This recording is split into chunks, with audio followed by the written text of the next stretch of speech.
What up, world? It's Esco, and I want to show you here another area in Guatemala City, Ciudad Cayala. Guatemala City is divided into many zones, so this one's in zone 16, Zona 16.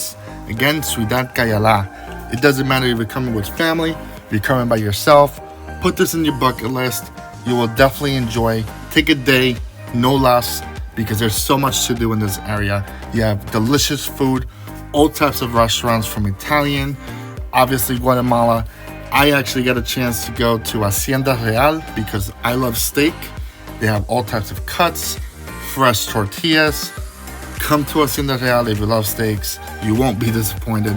Grab a coffee, people watch, enjoy Ciudad Cayala when you get to Guatemala City.